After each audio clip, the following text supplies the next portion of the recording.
আজকে আমি রান্না করবো ঢেলা মাছ। কাঠগুলোকে কেটে বস্তায় আমি তুলে রেখে দিচ্ছিলাম, আর বেশ কয়দিন ধরে তো রোদ্দুর দিচ্ছে না। আর এইখানে কিন্তু আমি বসে পড়লাম মাছগুলোকে কাটতে। তো মাছগুলো এক এক করে আমার কিন্তু কেটে নেওয়া হয়ে গেছে। গামলাতে জল নিয়ে মাছগুলোকে কিন্তু এক এক করে আমার ধুয়ে নেওয়া হয়ে গেছে। ধরিয়ে বসিয়ে দিলাম হাঁড়ি, এবার হাঁড়িতে দিয়ে দিব জল, আর জল দিয়ে ঢাকনা দিয়ে রেখে দেব।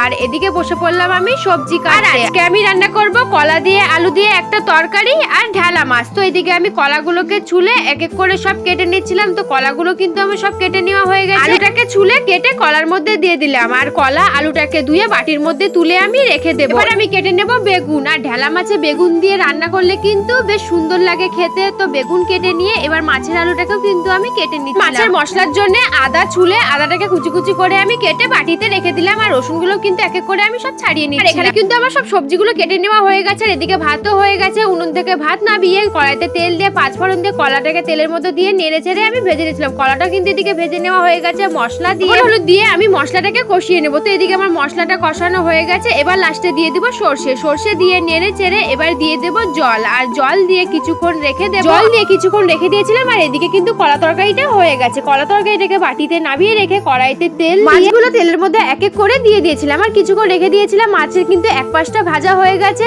আর উল্টে পাল্টে আর এক পাশটা ভেজে মাছগুলোকে কিছুক্ষণ রেখে দিয়েছিলাম। আর মাছগুলো কিন্তু আমার সব ভেজে নেওয়া হয়ে গেছে। এবার কড়াইতে তেল দিয়ে তেলের মধ্যে বেগুনগুলো দিয়ে নেড়ে চেড়ে বেগুনগুলোকে ভেজে বাটিতে তুলে নেবো। আর বেগুনগুলো কিন্তু ভেজে নেওয়া হয়ে গেছে। এর মধ্যে আলুগুলোকে দিয়ে এবার আলুগুলোকে কিন্তু নেড়ে চেড়ে আমি ভেজে নিচ্ছিলাম। আলুগুলো ভাজা হয়ে গেছে। আলুর মধ্যে পেঁয়াজগুলো দিয়ে পেঁয়াজগুলো কিন্তু নেড়ে চেড়ে ভেজে নেওয়া হয়ে গেছে। এবার টমেটো মশলা লবণ হলুদ দিয়ে মশলাটাকে আমি ভালো করে কষিয়ে নেবো। তো এদিকে মশলাটা আমার কষানো হয়ে গেছে নেড়ে চেড়ে। এবার দিয়ে দিলাম আমি জল, আর জল দিয়ে কিছুক্ষণ রেখে দেবো। মাছের আলুটা সেদ্ধ হলেই হয়ে যাবে। তো মাছের আলুটা এদিকে কিন্তু সেদ্ধ হয়ে গেছে। মাছের ঝোলের মধ্যে মাছগুলোকে আমি দিয়ে দিলাম এক এক করে, আর দিয়ে দিলাম বেগুন। আর বেগুন দিয়ে নেড়ে চেড়ে কিছুক্ষণ রেখে দিয়েছিলাম। আর মাছ তরকারিটা কিন্তু হয়ে গেছে। আর মাছ তরকারিটা দেখো বন্ধুরা কত সুন্দর হয়েছে দেখতে। আর গামলাতে মাছ তরকারিটাকে নামিয়ে নিলাম।